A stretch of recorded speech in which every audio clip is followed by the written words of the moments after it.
Welcome back to another episode of Motivate with Coach Camp. I, of course, am your host, Coach Camp, and we are down here in these awesome studios of SRP with Mr. Derek Michaud. All right, so this is a very special podcast coming out at a special time for a very special reason, because we have a special election.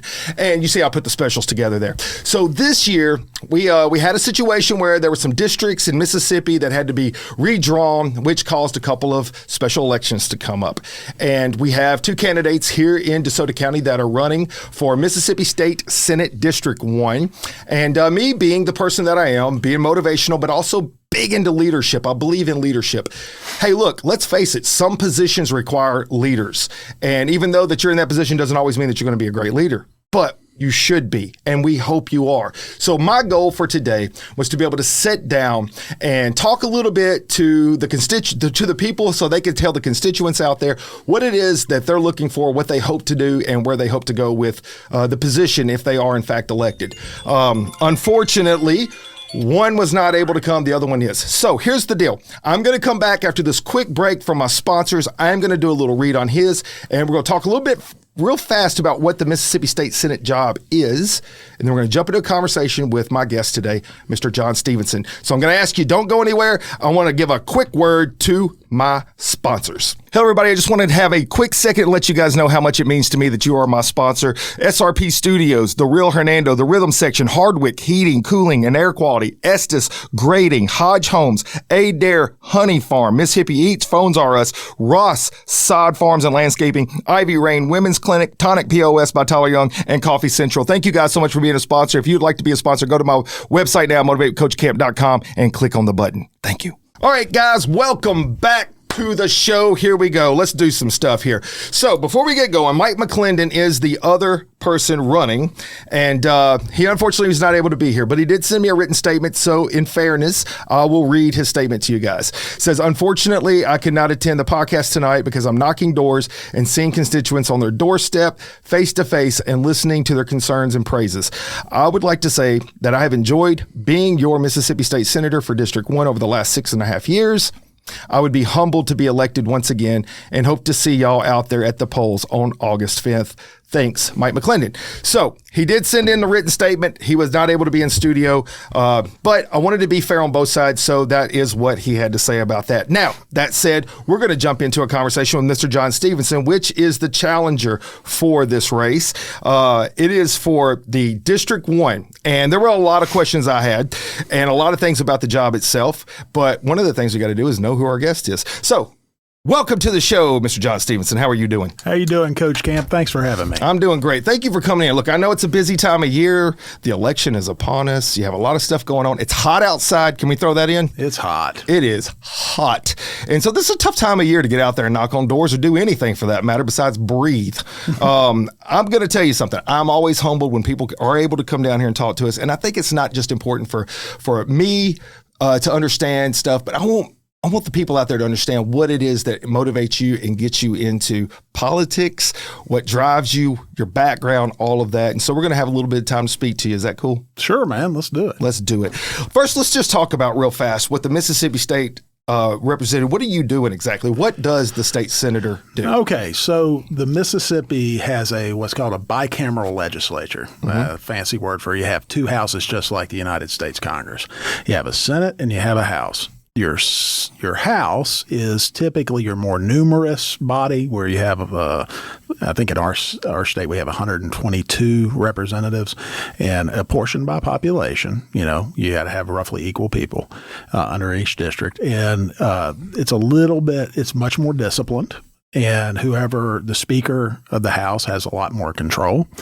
Then you have a Senate. And just like in our national Congress and a national Senate, it tends to be the more deliberative body. And what that means is they have looser rules for debate, looser rules to amend legislation.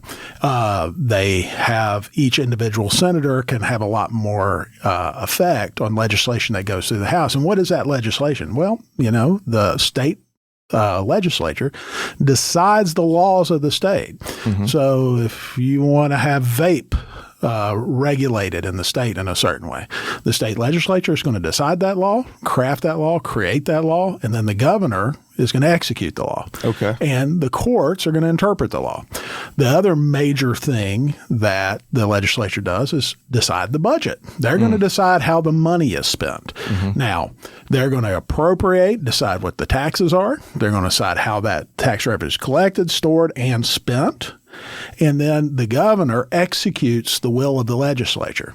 So in American politics, historically, the most powerful branch of any government, state or federal, is your Congress or legislature. You look at, we like to talk about checks and balances, like at the federal level. You have the president, you have Congress, and you have the Supreme Court. The most powerful of all those, and by a large margin, is Congress. The problem for Congress is it's incredibly difficult for Congress to come to the decision and to do anything. So that acts as a restraint on Congress's power. And it's the same way in our state legislature. Okay.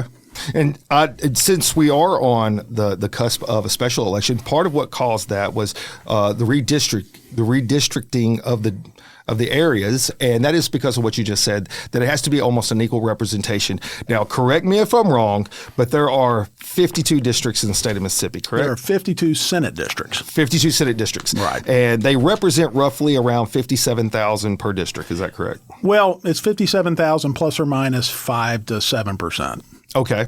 And currently what we have representing is 14 Democrat, 36 Republican, and 2 empty seats. But this could be old information. Are you That's pervy? old information. That's what happens to me. That's why I always didn't do great on some of my. Okay. It's like Miss McGuffey, please forgive me. So yeah, okay. So but then you what do is have it now? 30. You do have 36 Okay. Republicans, but after this special election, you're going to have probably 34 Republicans. Okay. Because of the redistricting, the Fifth Circuit Court of Appeals wanted 2 of those districts to become majority-minority districts. And what that really means is they wanted 2 more Democrats to be elected. And that's what happened. And DeSoto County got, right now, DeSoto County has 3 Republican senators. So out of 36 Republicans in the state Senate, we have 3 representatives there. After this, the Republicans will have 34. They'll still control the state Senate, but we'll only have 2 representatives there, no matter what happens. Most likely. We're trying to win those seats, but most likely it won't happen. Right. And that means that we have less votes in the Senate and less influence on legislation that comes down. So no matter how you slice it, the redistricting is really kind of disastrous for DeSoto County as a whole. Really? Yeah, because we're going to have less influence in the state Senate, which in the last 10 years, we've had a real hard time getting infrastructure money. We are a net donor to the rest of the state. So, for example, DeSoto County net is the single largest source of funds from a county for the state of Mississippi to its budget. We contribute about $508 million a year net to the state budget. Now think about that. That's a $7.5 trillion roughly discretionary budget, and we're contributing $500 million to it. So, but we're not getting a reciprocal return on investment, especially in the infrastructure and project money, like we really need. Why is that? Representation. Okay. DeSoto County has sent some people to the legislature over the last 15 years who have done a very poor job of representing us. They took a lot of delight in causing fights. And, they say, I'm going to go down and fight for you. Well, they went down and fought. Yeah. Not necessarily for us. And when you start a lot of fights, people don't like you. And a legislature is really all about a team. It's a team sport. I mean, you think about it. You got to navigate 52 people over here, 122 people over here. If you don't work together to move legislation through, boom, man, it can really hurt you. And we had people that we were electing from DeSoto County, and those people were going down there and intentionally putting wrenches in the machinery. And so the leadership of the House and Senate's like, well, why should we reward you with project money when you're making it hard on all of us? Yeah. And that's what happened. And that doesn't That's not specifically talking about any individuals. I don't, Right. Right now. That was, but people who are politically knowledgeable over the history of our county over the last 10 to 15 years understand exactly what I'm talking about. Yeah, so that's kind of what I wanted to go into right off the top, was just talk a little bit about what the job entails, what the importance of the job is, and how it impacts the citizens, at least of the district that person's representing. I think you covered it beautifully. I'm going to give you an A on the paper, because I felt like I just learned a bunch just then. I mean, honestly speaking, so when it comes down to some of the finer tuned areas of each person's position, like we just had Rodney Hall in here, which is representative up in South Haven, Olive Branch.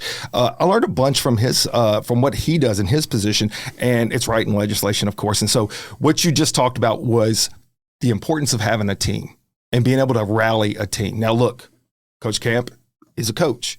And I can tell you this much, John, when it comes to getting your team all to focus on the same thing and work for the bigger picture. And what does the bigger picture look like? Well, it means that sometimes personal accolades have to go on the shelf for the bigger picture of the team.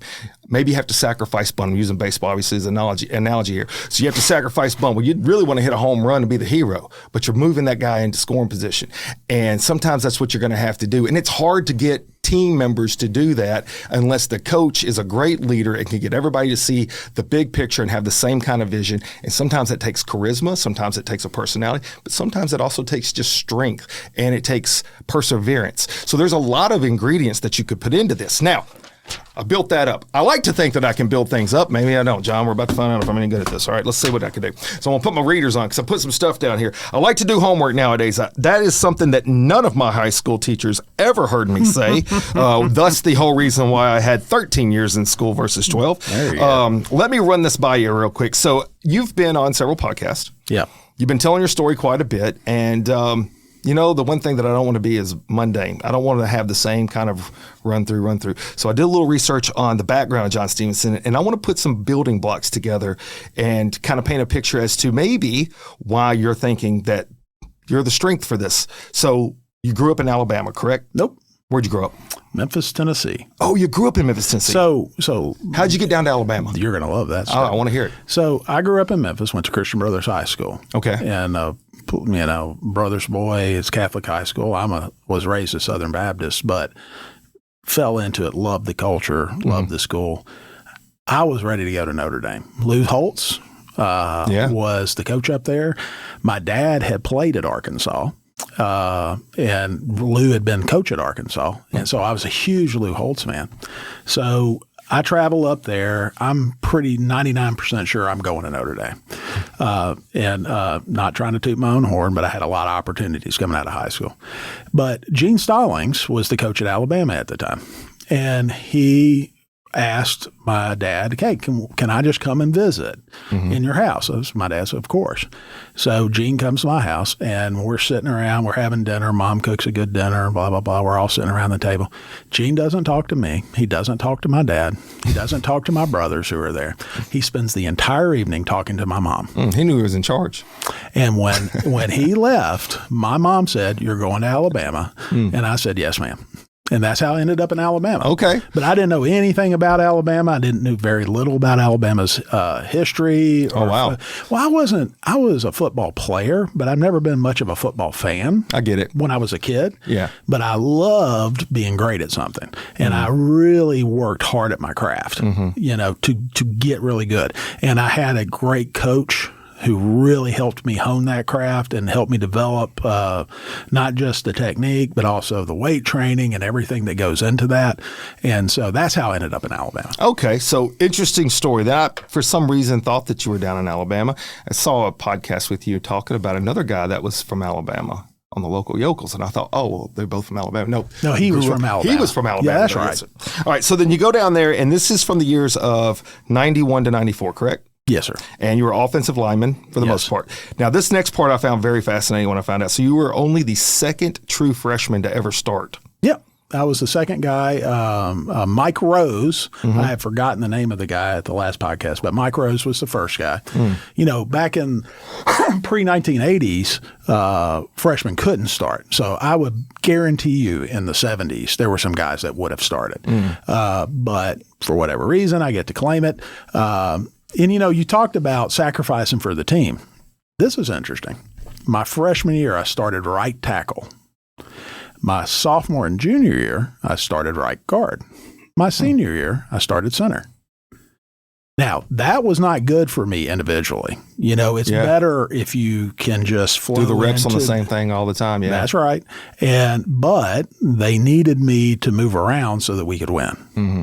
And so you do what you do to make the team. You sacrificed yourself to go into a different position, learn it. Sure. Give the best you had. So it's interesting because then in 91, as a true freshman, in this part, all of this starts to build to the person that you are today. An immense pressure on you at a young age to perform at a high level with all these other juniors and seniors. Right. What kind of building blocks did that put in place? Well, what it helped me do is learn how to handle pressure. Okay. Intense pressure. Yeah. So a lot of people say, how are you handling this campaign? Because this is a particularly nasty campaign. It's been tight. It's very. And it really hasn't bothered me at all. Yeah. I told you before, when you've been on the bad end of a Paul Peinbaum tirade on Alabama State Ride Radio, this is really not that bad.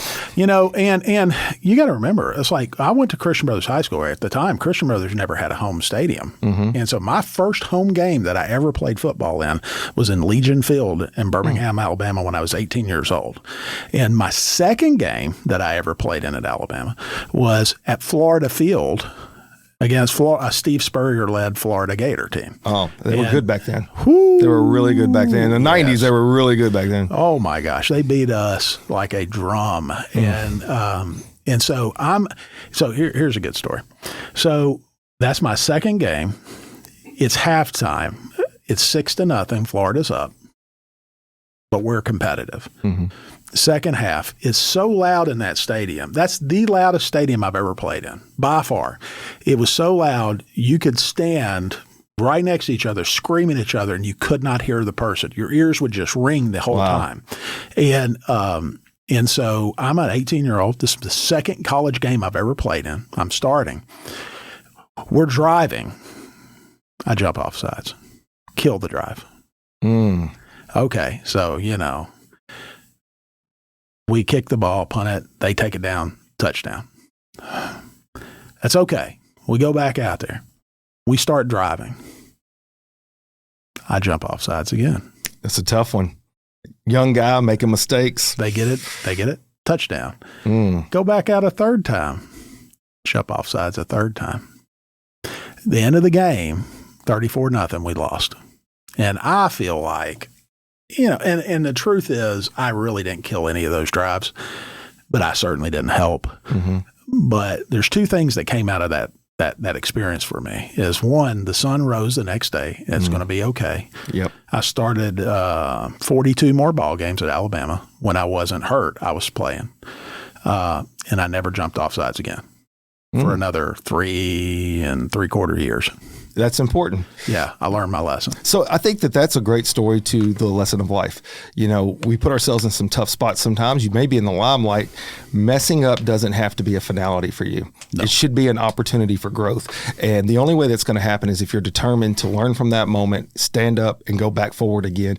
Man, at 18, with the crowd booing down on you, you feeling like, man, you're blowing it for the team.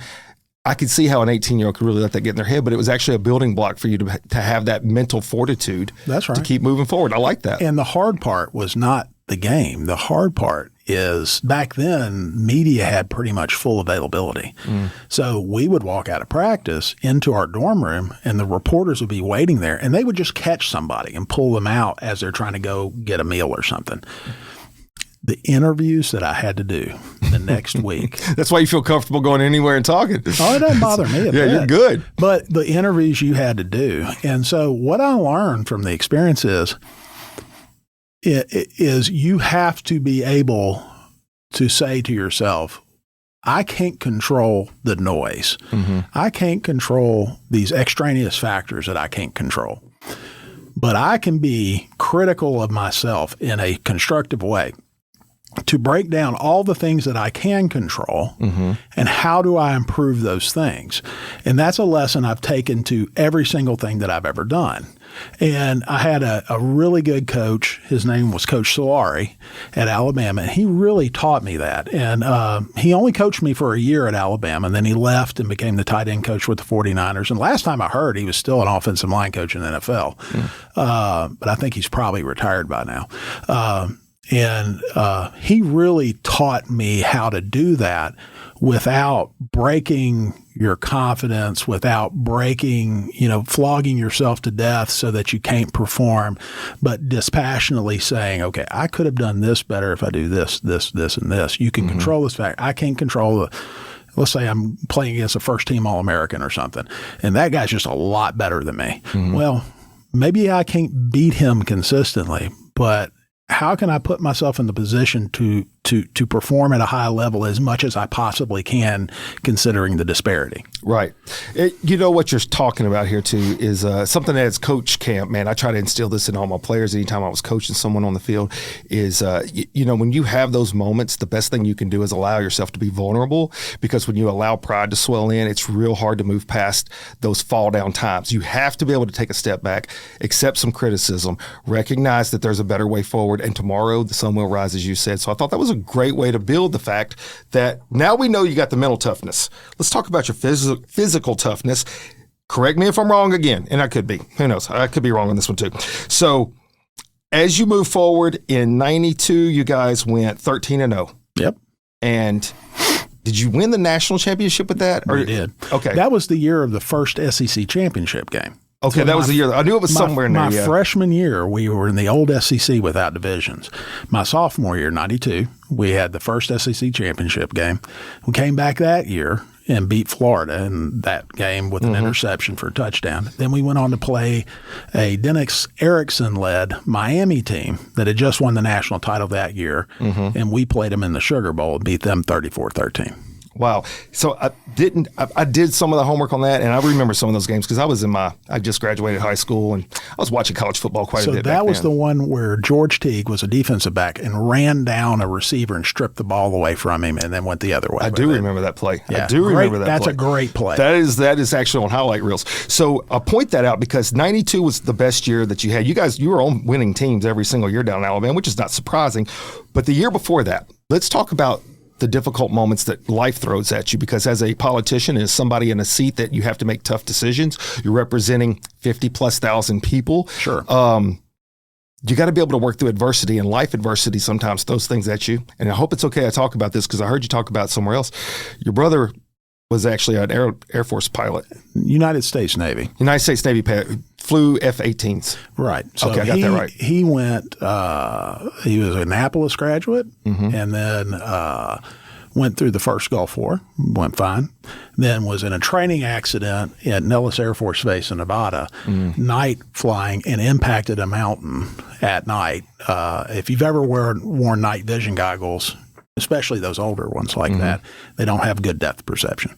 So he clipped a mountain going about 600 knots. Wow. And so you're gone. No time to even think about it. And the problem you got there, too, is that was 92. So that was the second game. I missed the second game of that year. And that was he left it wasn't just the fact that he died, but he had a wife. He had a pregnant wife at the time. He had 2 other children. Oh, wow. So 3 kids are there. And, I'm 19 years old at the time. And so, I remember I was taking a shower because I had an 8 a.m. class. And Coach Stallings' aide, they had a body man basically, comes. We had these old showers where it's like group showers at the end of the hall in our dorm. So I'm taking a shower, getting ready for my 8 a.m. class, and he goes, "Coach Stallings wants to see you." He walks in on the shower. He's like, "Coach Stallings wants to see you." It's like, what did I do now? Yeah. I couldn't think of anything I did. Right. But you're thinking, oh, I'm in trouble. Trust me, when my wife calls me, I'm like, what do I do now? That's right. And so you go over to the facility, you go to Coach, and he tells you your brother died. And, and then you think, okay, what do I need to do? So it's like, hey, we got to go to California. We got to go to the funeral. So what I did was I went downstairs. It was in our training facility, and I just started lifting weights. Yeah, I lifted weights for about 3 hours to get some of that aggression out, get that tension out because you're angry. Sure. And then I hopped in a car and went to Memphis and caught a flight out to California. And then I can remember this today. The guy that recruited me at Alabama was a coach named Larry Kirksey, who was our running back coach and then coached in the NFL for quite a long time after that. And the next game after I got back, we played Arkansas at Little Rock. Mm-hmm.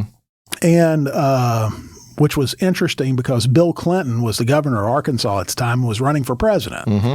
And he was at the game. And I didn't know any of that because all I was trying to do is keep your head together and perform. And I still to this day, Larry, I remember him saying, I don't remember anything about the game. Nothing, except Larry, the after the week after the game when they do the grades and everything, he's like, dang, John, you came back and scored a 94 coming back from that game. Because what I was doing was you get back and it's like you can choose to fold or you can choose to focus on the things you need to do right now. So what I have found and most people do is they have let anxiety and the worry about the future or the worry about the past overcome them. And what I tend to do, and my wife will tell you this, is what I tend to do is the world tends, when I get really super stressed, the world tends to slow down around me and I focus in on the things I can control right now and I try to do them as best I can. Mm-hmm. And that's what I did then. That's what I do all the time when it gets that super stress. So like in this campaign, you can worry about winning and losing. I haven't thought about winning or losing. What I know is I set out a strategy at the beginning of what we need to do. And so what is like super stressful right now, all I'm thinking about is, okay, I know we have these 7 things that we need to be doing and we need to be executing on to be able to win. Yeah. And I'm going to be focusing on those things and making sure we're executing at a high level, including myself, to make sure that we're doing those things. And if we do those things and we do them well, we win. Yeah. And so worrying about this or that doesn't do anything. Worry doesn't accomplish anything. But making sure the doors we need to knock get knocked. And it's not just knocking doors. You're knocking specific doors or making the phone calls we need to make or getting the ads out that we need to get and crafting the narrative that we need to craft. All those things, the details matter. And that's what produces a winning football team. It produces a winning life. It produces a winning political campaign. Yeah, you actually answered the next question. So, did you see my notes? Nope. Okay, good. Because that was the next thing is how do you take these moments in football? Because I am a big believer that athletics for kids, provided you have good coaches, don't get me wrong, there's bad situations too. But if you have a good coach that's a good mentor, you build life skills on that field, whatever that field is. It could be baseball, it could be basketball court, it doesn't matter.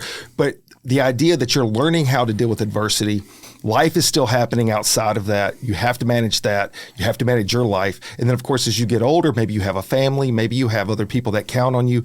And how do you manage that? And so using that as the example right there, it's a real life moment. You lose your brother. You're in the middle of the best season that you ever had. How do you stay focused? How do you retool? How do you go back to that? And that's keeping the main thing.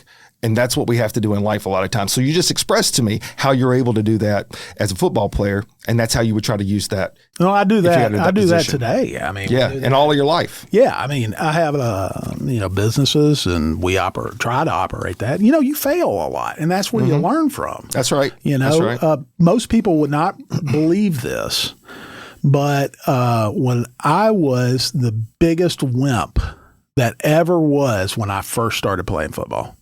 I mean, I was the biggest crybaby wimp. How old were you? I was, 15 when I first started. 14, 15, somewhere in there.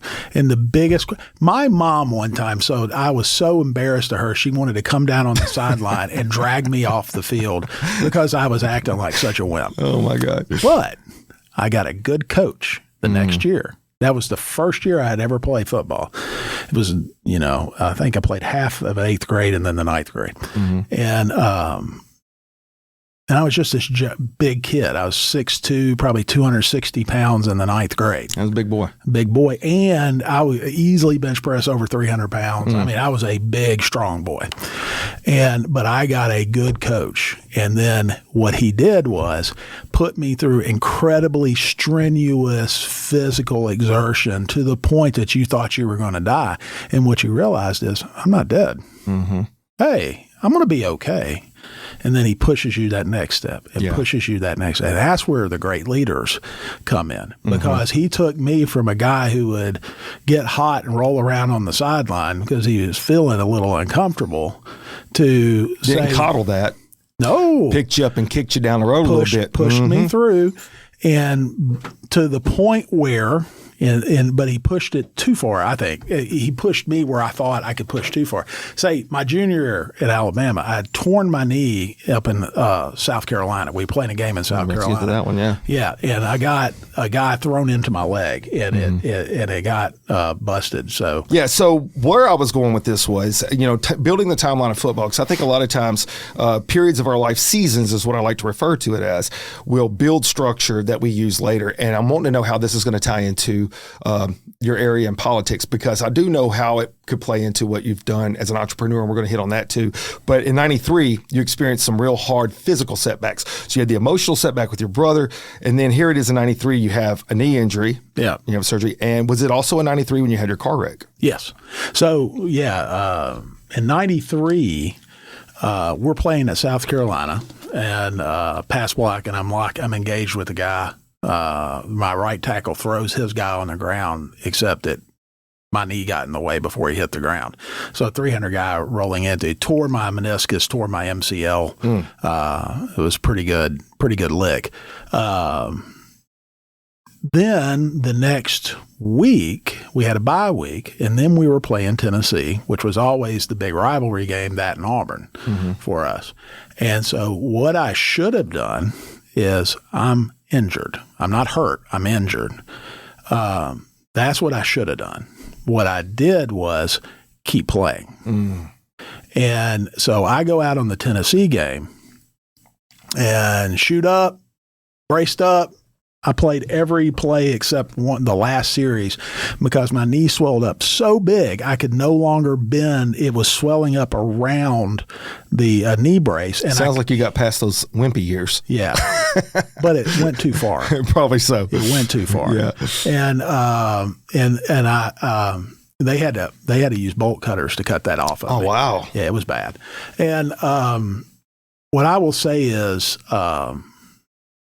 I learned then that it's okay to play hurt, but you don't play injured.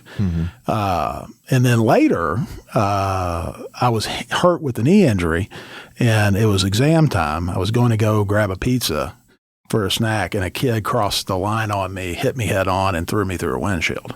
So my face, sometimes when people see me in ads, they'll like, why are you squinting all the time? Because one eye opens and the other's kind of so to get my face to this point took like 4 operations. Yeah, I have down here 500 to 600 stitches. I had about 700 stitches in my face because it literally got peeled off and was hanging down. And they had to layer it back down. And the thing about it is, and we didn't understand concussions at the time, right? So I had a skull fracture. Oh, wow. And so I had a headache for like 6 months afterwards. And I had real trouble sleeping. Started drinking some beer to try to help me go to sleep at night because he couldn't go to sleep. But I was in spring practice in 3 months. Wow. And I was playing within 3 months after you that. had to have some effects from that. They should have. People said they had a noticeable difference in my personality changed there. They should have. I never got redshirted. They should have medical redshirted me. Yeah. And they should have set me out for a full year to let me heal and recover. But we had national championship hopes for my senior year. So my junior year, I was projected as a second-round draft pick. Going into that year. And then I got hurt. And then if I had healed up and done it properly, I probably would have got drafted. Instead, I sacrificed for the team. And what I really did is sacrifice my football career. Yeah. And that wouldn't have happened today, but, and I don't blame CTE was relatively new in the 90s. They didn't know about it. It really was like then. the brain surgery and injury stuff. They really didn't really understand in its inception. Yeah, Yeah. and I'm absolutely positive. I'm absolutely positive I'll have CTE from as much football that I played, but probably not as severe symptoms as a lot of these guys get. But it's just part of it, man. But the point to that, and people always right now listen, interesting story, first of all, but the other side of this is how does this blend to your life? Because I think everything we go through has building blocks. I can look back over all the different experiences I've had, and at the time you don't realize how much that's going to be valuable down the road. But I think all these moments, so the emotional side of things to the physical side of things, having to overcome stuff, not feeling like you're the victim of something, it was a happenstance. Things took place. Well, all right, well, how do you pick up and go forward? Because you could always dwell on where you are now, and you could feel like, well, this isn't fair. And we talked about fair before the show started. Sometimes things ain't fair, right? Fair is for kindergartners and fairy tales. I mean, that's where we're at, right? So you've got to figure out life is throwing some stuff at me. How am I going to pick this up and move forward? And to wrap up your college career in 94, you guys were 1 point away. 1 point. We got beat by 1 point in the SEC championship game. But you did win the Sugar Bowl. Citrus Bowl. Citrus Bowl. Yeah, we won the Citrus Bowl. Because you were thinking of 92. That's what it was. But we went back and we beat Ohio State, which had Orlando Pace and George and these great players on it. And we beat them with the last touchdown pass in like 2 minutes. And it was a great game. It was a great game to go out on. We finished 12-1. Missed the net. We probably would have won the national title that year if we could have got past Florida. But I finished up 44-5-1 over 4 years. Pretty good. I think it's a pretty good winning percentage myself. And I never. It's so funny. People think about individual accolades, right? We would have.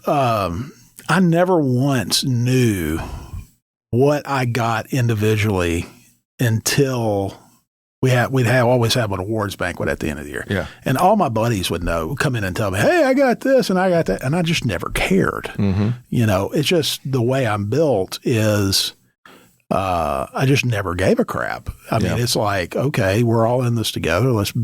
I don't care about titles and awards. I care about accomplishing things. Yeah. And I've always been built that way. Mm-hmm. And so I was genuinely surprised when I got first team All SEC my senior year. I had no idea that was coming. And I was like, they've obviously made a mistake or something. But it's all about how you're built and what you want. Yeah. Right? Ronald Reagan once said, I believe, and I'm going to probably misquote it, I'm going to try not to, imagine how much good can be done if it doesn't matter who gets the credit. Oh, absolutely. In the end, if you're working for the bigger picture and the bigger goal, it doesn't matter who's getting the pat on the back. So I often tell people this, and I truly mean this. Let's say I win this race, and in 2 years I go and get reelected. So let's just say I go down to the Senate for 6 years. We have a $75 million sewer issue. Let's say we can get the funding for that. And let's say we get funding for Commerce Street exit to get started and Highway 305 to get started. But to do it, I have to take a vote that angers everybody and they vote me out. Well, that's a success for me. Yeah. The bigger picture was accomplished. That's right. Yeah. So, it's I always say this, a real leader, a true leader has to be willing to sacrifice themselves for the people they lead or they're unworthy of leadership. Now, that doesn't mean they do it willy-nilly. And that doesn't mean they are just willing to run into the fire just for, to be a martyr. Yeah. You're right. Yeah. But let's say it's required of you for the people that you lead to prosper or survive. If you're not willing to do it, you don't need to be a leader. You don't need to aspire to leadership. Right. So, I truly mean that. That has to be that way. Well, and then all those years of football and then all the experiences you've had, the injuries, the personal injuries, the setbacks, you get out of football. You get your degree, and then you come back this way, and you decide, hey, look, I got to do something. So you jump into, at that time, and I remember one of your conversations, you're talking about tech was kind of new. You got into don't let me say the name wrong. I want to say something was a doctor. Treadmill doctor. Yeah, I don't have my glasses on. Treadmill doctor. I thought that was interesting because a lot of people put their clothes on their treadmill and don't actually run on it. I'm one of those that actually do. I do run on mine. But so where did that come from? Because entrepreneurship and the risk involved there, I can speak to that exactly. You got to have some guts and you got to have some vision and you got to have a goal in mind. So how did that develop? So it was just, my brother and I were working for a guy that had an exercise equipment store in Memphis. And he was like, hey, we knew how to repair machines. There was a history there, but we won't get into that. But, sure. We knew how to fix them. And so we were doing that. It's 1998. Google's just getting launched. And I'm in graduate school. My brother's in seminary, and we're going and doing repair works for this guy, and we figure out, hey, money's in the parts. It's not in the labor. So I just go and throw a quick website together. I knew how to program, and we put the most popular parts that we knew that we sold on that website. Had a friend at the time before Google, there was something called the Open Directory Project that manually curated search engine results. And he put me to the top of those search engine results through his curation. And we're selling parts online. And then I'd say last year we sold 100,000 orders or so. I've sold well over $100 million in parts on the internet since we started. And what year was it y'all started? 1998. 98. So we've it's been a good. It's fed my family. It's paid for my house, paid for my kids' education. And then we. Like any good small business person, because it's not a huge business, any good small business person, you try to spend less than you make. That's a good recipe. You try to save. That's right. You try to take that surplus and invest it. We've made some good investments. We made some bad investments. But over the years, the good have outweighed the bad. And, we've got rental property and office buildings and now with the golf course with a friend of ours and just a variety of investments. Yeah. And it's grown and prospered. And some years we have great years. Some years we have terrible years. But we managed to keep it together for about 30. Let me tell you what I heard.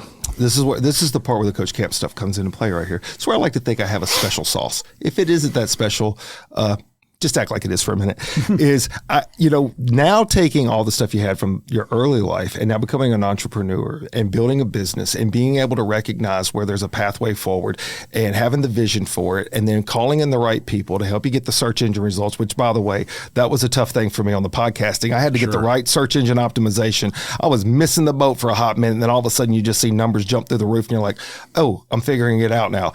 But it takes that trial and error and the belief that it's a worthy product, which is what you were doing. And then you didn't just set back. Once you saw some success, and correct me anytime if I'm offline here, but this is what I hear. So this is where I like to kind of like add some stuff to it. So then you take that success and you want to build more success. And then how do you do that? Well, you find an avenue to where you could maybe sell and buy some houses and do some rental properties. And then eventually it sounds like that you go into another business, which is the golf course. My point to that is if you're representing a group of people, I think it's important to note that if you're person representing you at any level of government, whatever that is, they see some successes. They don't sit back and get comfortable. Because there's one thing I tell you, I have seen this so many times. It's football. I can use football as an example. Going into a prevent defense, in my book, a lot of times is the worst thing you can do. All of a sudden, the other team, now they're hungry, they're coming at you, and they done scored 3 touchdowns and you're behind, and you don't know how that just happened because you were trying to prevent. You have to be on offense a lot of times. And so when you take those successes and you work from that and you use that to grow and grow, I think if I was the citizen looking for somebody in my representation, we have these great wins. How are you going to use those wins to get more wins? That's the goal. Well, you got to remember, I'm a big believer in iterative process and iterative improvement. So I hate revolution. I hate like huge change because it rarely works out well.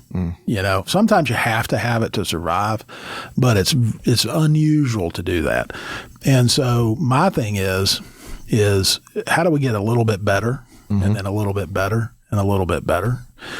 Because I've always noticed in life, and I get this from the Bible, if you're not growing, you're dying. That's good. You know, we're born with an expiration date. Just don't know what it is. Death is undefeated. That's fact. Right. 1 out of 1 die. That's pretty much how it works. And it's the same way with organizations. It's the same way with businesses. It's the same way with governments. Yeah. It's the same way with societies. So you can either grow or you can die. And you need to decide which one you want to do. Now, there's a lot of ways to grow. You can grow population. You can grow and say, hey, we're going to get our economy more efficient. We can produce more output per person. Our government become more efficient and less of a burden on its people. We can do any of those things or all of those things. But if you're doing none of those things, you're going to die. Anybody that says, I want to keep it exactly the way it is guaranteeing you that whatever organization, society, or town that you live in is going to die. Hey, change is inevitable. I'm a professor at Southwest Community College. I teach EMS. This is an exaggeration, but kind of not really. And for all those out there that are EMS driven, you know this. What you're being taught today this will save a life. 10 years from now might be, don't ever do that. You could kill them. Things are always evolving and changing. You get that from just a lot of different avenues. Actually, there's a lot of things streaming into that cause that. Like right now, AI is changing the fabric of how we do business in general. That's not an overstatement. That's real. So then being able to be adjustable, being able to work forward and not just see success, but then try to go to the next success. And Aaron Judge, you know who Aaron Judge is. Please tell me you know Aaron Judge, big time baseball player. He quoted recently, he said, if what you did yesterday still feels big today, you haven't done anything today. That's and right. I'm like, man, that's profound, Aaron Judge. And I just thought you hit bombs, baby. So let me jump into some Mississippi stuff now. We've gotten a great foundation of who Jon is, where you came from. There's other things. You had a great, you had some great pedigree. I know your dad was retired CIA. Secret Service. Your grandfather was a judge in Arkansas. He sure was. So you've got some pedigree in here of politics. My family even has a former vice president in it. Who's that? He was Jon Stevenson. He was vice president under Grover Cleveland way back then. Yeah, this is a few years back. I was not passing that U.S. history test, y'all. Sorry about that. I do know who Grover Cleveland is, but would not have been able to win the extra bonus question on who the vice president was. So then it's in your DNA, so to speak, if you will. All right, so let's talk about a few things. This is how we're going to wrap the end, because now we want to know what you think about this. And I'm going to speak from a personal perspective of also a constituent. So Mississippi workforce. This is one of the big things. Being a professor, obviously, I'm big into trade. I think kids do themselves a favor coming out of high school to find a trade. Not to say you can't get a bachelor's degree or a master's degree, but man, the trade force right now is in demand. Absolutely. RN nurses to paramedics, you name it. It is driving force out there, and we need plenty of people. Here's one of the big challenges in Mississippi. I speak from personal experience. Guess where I started out being a firefighter, paramedic? Right here in DeSoto County. Okay. I ended up retiring from Memphis. So why is that? I'm going to tell you the honest answer. Money and benefits. Yep. It's that simple. Mississippi trained me, and I took my talents north. Right, because you got better everything, better quality of life. Yep. So with us being in DeSoto County, and we're so close to that state line where the bigger city, Memphis, has the funds to be able to pay better. I will say this, though. I am going to say this. Things have gotten better in DeSoto County. I know I can't give you the exact numbers, but I want to say like paramedics can make over $70,000 now down here in some places, and that's really big. That's huge. Back then, I think I was making like $25,000. Wow! When I was down here, that was not making a living. So my wife, her first year, when she got out of college, she went to Olive Branch Elementary School as a kindergarten teacher. I think she made $12,000, $13,000 that year. 1990, early 90s. Yeah, things were cheaper, but that ain't no money. No. That ain't no money. No. And that's the same thing. So talking about teachers, I'm a professor. Guess where I teach? Yeah. Southwest. You know why? Northwest underpays by $15,000 to $20,000 less than what Southwest pays. So my question to you is that something you can impact, and how do you impact it? Well, the first thing you got to do to be effective in the legislature is you have to build good relationships, gain the respect of your colleagues, and have good relationships with the leadership. because the Senate leadership is the lieutenant governor, and whatever he decides goes, because you won't even get a bill out of committee. So like if somebody comes in and says, well, I'm going to drop a bill to do this, and I'm going to drop a bill to do that, and I'm going to drop a bill to do the other thing. And in the other breath, they're criticizing the leadership and telling you how bad they are. What they've just told you without saying it is, I'm a completely ineffective person that can't get anything passed. So it doesn't really matter what my positions are because I can't do anything. Yeah. So number one, you have to do those things. Now, if you establish good relationships, then you can start working to build it. And there's a fundamental problem in Mississippi. And you talk to a lot of people like this. They say, well, we have PERS, and it's a great retirement system. So we don't have to pay as much during it because they get this great retirement at the end. Well, first of all, the state doesn't know what they pay people at all. So they don't know, if you're a firefighter, what they're going to pay you over the lifetime of that contract. They don't have a good idea what that PERS cost is, and you don't really understand vis-a-vis what you could get in another state or another community outside of Mississippi, because you as an employee don't have a good idea of what the benefits that you're going to accrue are actually worth vis-a-vis the salary. So what we really need to do is figure out, what is this package actually worth? And that takes a little research. Sure. It's not impossible to do. It's actually could be done fairly, within a year or so with some trained economists and statisticians. And then what you want to do is to bring that up to, say, the average of the surrounding states that you're competing against, because then you're competitive. Then quality of life issues can kind of take over at that point. But you're not going to get that accomplished, again, as I say, without good relationships. Sure. And being a good team member. So, it's kind of like you have to figure out, that's where having a defined benefit pension, it kind of hurts the state in one way, because there's a future value to the dollar that you have today, but it's in a kind of an amorphous assumptions you have to make based on future returns. How can anybody judge what the investment returns on the dollar you invest today are going to be in 30 years? It's impossible.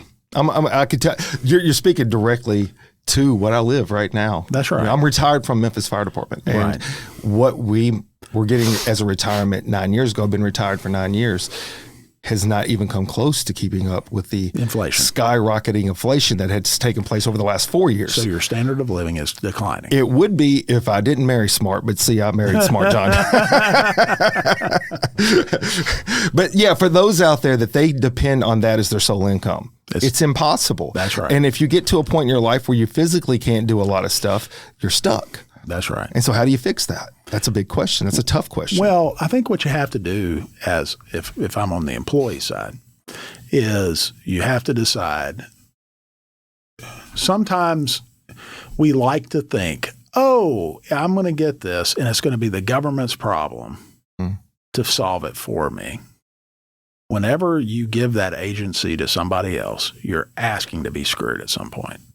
You want to take the philosophy of that agency upon myself and work that. And sometimes those persons, even when they're taking agency, need help from outside. I'm not saying that.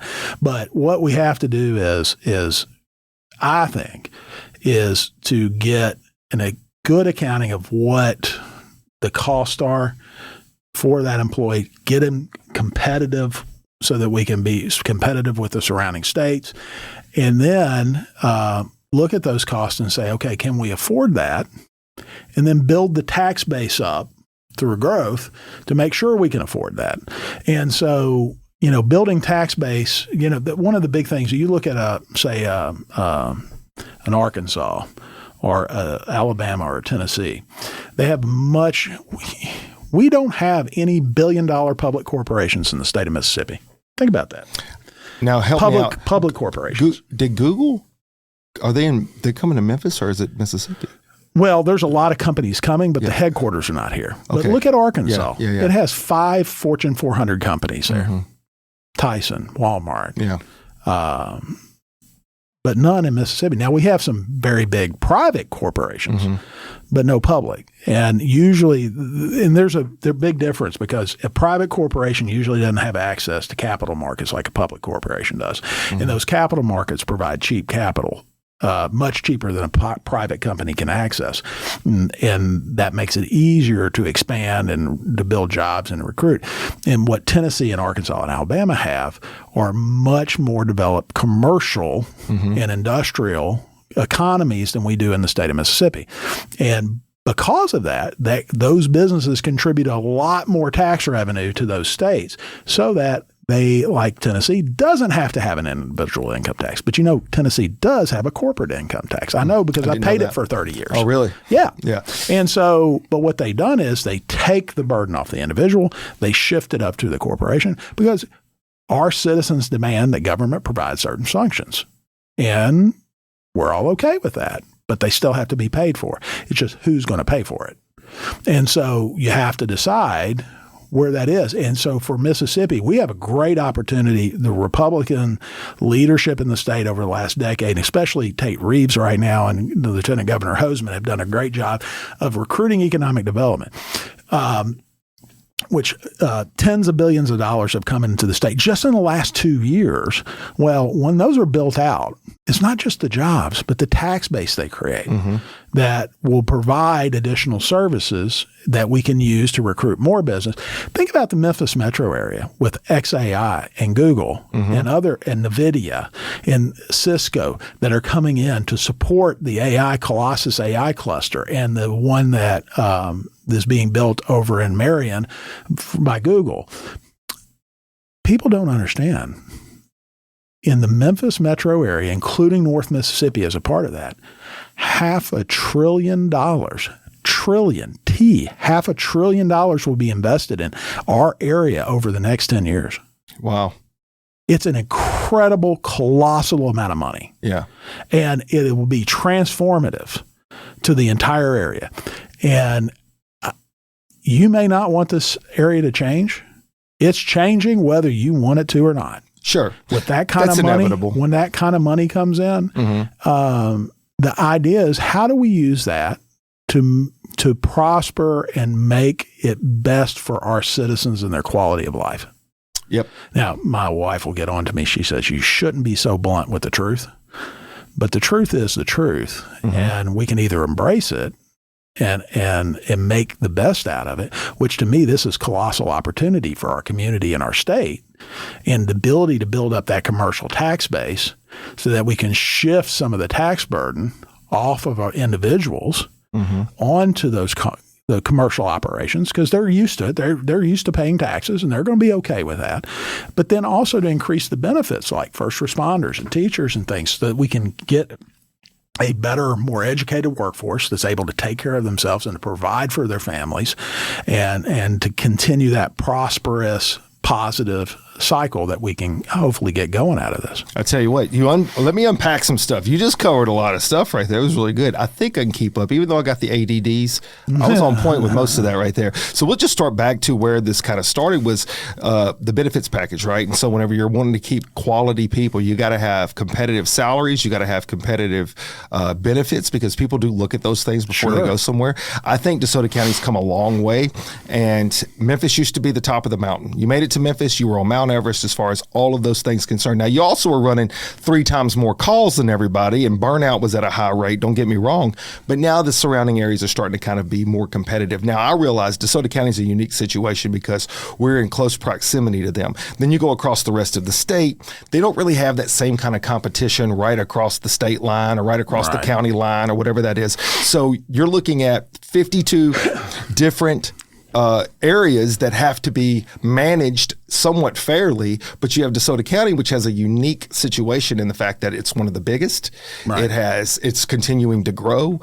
And so whenever you look at that, you think about, all right, so here's where we are today. Where are we going tomorrow? That's where that visionary part of the person in these positions, in these, whatever the seat is, and it doesn't matter, like representative, like Rodney Hall, you got to be able to see where we're at, but where we're going, but not just where we're going, but where we're going on a grand scale. So to your point, things are going to change. You don't want to try to play catch up. Reactive is horrible. What I teach my paramedic students is you always got to be proactive. You got to be able to cut the problem off before the problem's a problem.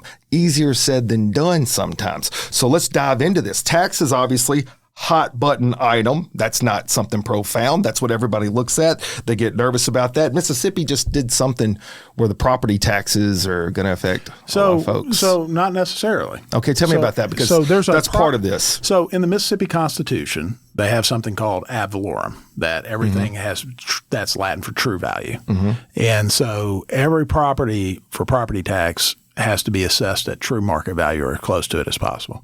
DeSoto County wasn't doing that. And there's other areas in the state that weren't doing that. So they're saying, hey, the Mississippi Department of Revenue says you need to be at 85 to 100% of true value because that's what the Constitution requires. Okay. So the tax assessor office is revaluing all the property. It only is a tax increase if the Board of Supervisors and the school board and the boards of aldermen in the county decide that it's a tax increase. Oh, so this is individually county based. Yeah. Okay. It's all has nothing to do with state legislature. Okay. And so what they need to do is lower. So you have the value that you're taxed on, and then the millage rate is the amount that you're actually taxed on that value. So they are perfectly capable of lowering the millage rate to make sure that it's a revenue neutral. To try to stay flat. Yeah. They're perfectly capable of doing that, and don't accept that they're not. They can absolutely. So where are we do going? that. Do you have insight on this? I have no idea. This could be breaking news. I wish I knew. Yeah, me too. I really do, but I've been kind of busy with the campaign. Makes perfect sense. And so, but my point is if you want to know, call your alderman, call your supervisor, and call your school board member, and make your desires known. Truth is, I did make a phone call, talked to the assessor. He gave me we won't know until October answer. Of course, because he doesn't have any control over it. The assessor doesn't. Yeah. And what I would say is don't let it rest. If you're passionate about this, call your alderman, call your supervisor, call your school board member, because those are the folks that are making the decision. Okay, fair enough. That's actually very good information then. Moving forward on the tax stuff here. So this is a state income tax. That has been something that has been discussed multiple times throughout the years. And I think people would mostly agree. They like the idea of not having to give away more of the money that they made. Where are we at in Mississippi moving forward on that, or can you talk about it? So HB 1 was passed last year, which is the bill to eliminate the state income tax. Okay. So what it does is it's really melding with an existing law that was implementing a 4% flat tax. But what's going to happen is next year there's a 0.4% cut in the state income tax. So with this new law, it goes from 4.4% to 4%. Then every year thereafter, you have a quarter point cut, 0.25%. And it goes from, 3.754 to 3.75 to 3.5 to 3.25 to 3% flat. Okay. And that doesn't sound like a whole lot, but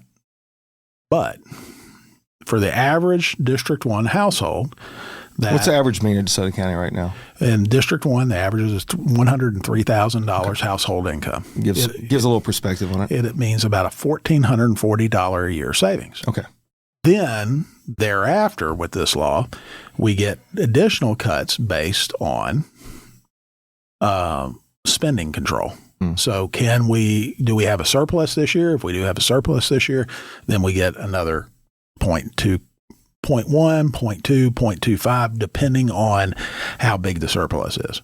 And then it goes all the way down to zero.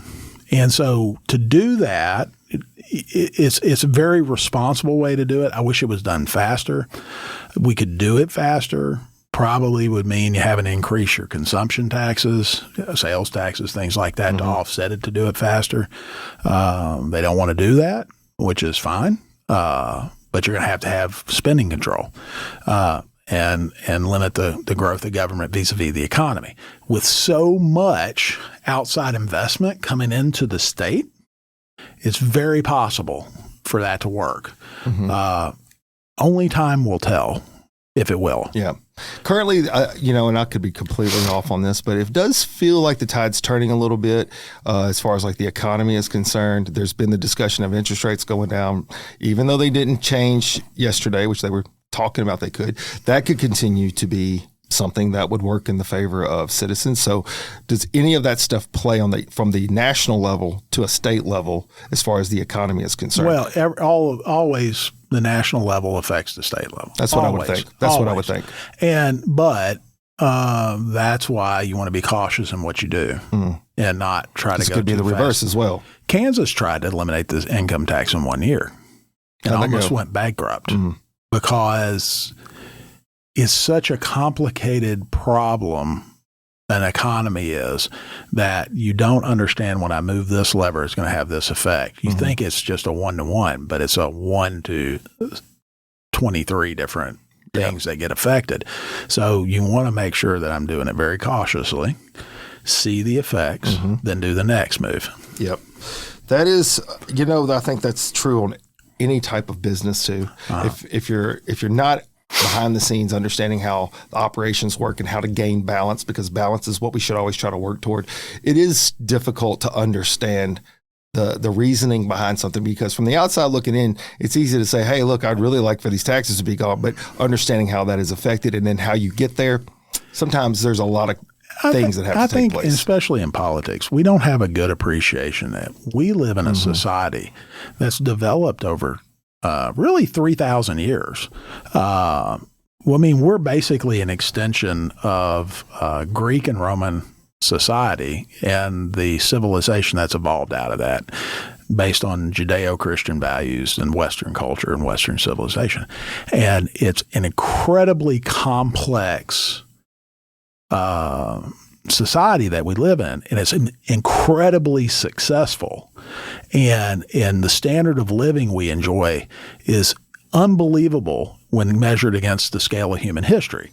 And so we like to think, it's not simple solutions a lot of times. A lot of times we have incredibly complex solutions that are hard to get your hands around and grasp and grapple with. And you want to be very careful when you're trying to adjust and fix complex systems that you don't mess them up. Yeah. And you know what? So this whole conversation actually does kind of circle back to the fact that where you were mentioning having good relationships is one of the main keys to being able to move anything forward. And of course, being the coach of a team, having all your players be able to see the vision together and work together and make sacrifices where maybe they don't get what they always wanted, but it's better for the whole group. And I think that that's a great point right there, is the fact that it is complex. You have to have relationships. You have to be able to make a decision as a whole. And maybe it's not always what you wanted. And here's the other thing. These are such complex things that you're dealing with, and problems and systems that you're dealing with.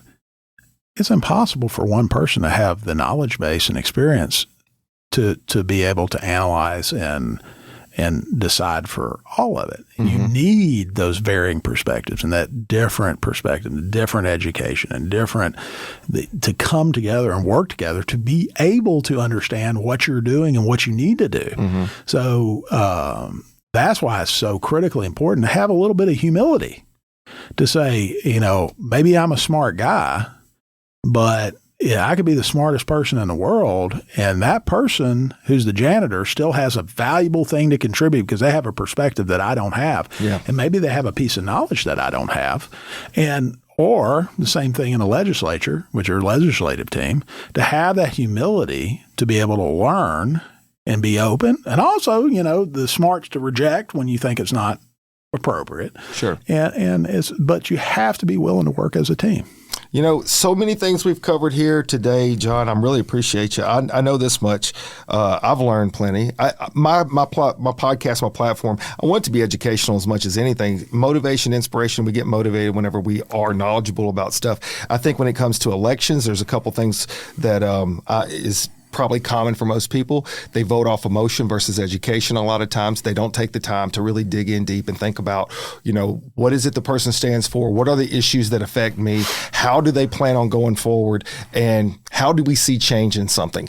And for you just to be able to kind of explain this, because it doesn't matter who's in this seat, they're going to face those same challenges. That's right. And now it's going to be, how do they handle those challenges? Mayor Johnson was on my show, and he said something that stayed with me. He said the reason why he wanted to be mayor is because he loved to problem solve. But the thing he didn't notice or didn't think about at the time was that his ideas aren't always the idea that goes. And that was where he had to humble himself to take a step back and realize there's a whole team here. It may not be the thing he wanted, but that's what the team saw being best, and he had to move forward with that. I don't think that's different at any level of politics in general. Obviously, when you get into it, you got to have thick skin. There's going to be a lot of stuff that take place, but as long as you stay focused to the things that are centric to you, you understand that you're working for someone, not yourself, that you're a servant leader. The politician part of things is what it is, and it doesn't matter what part of the country you're from. It is what it is.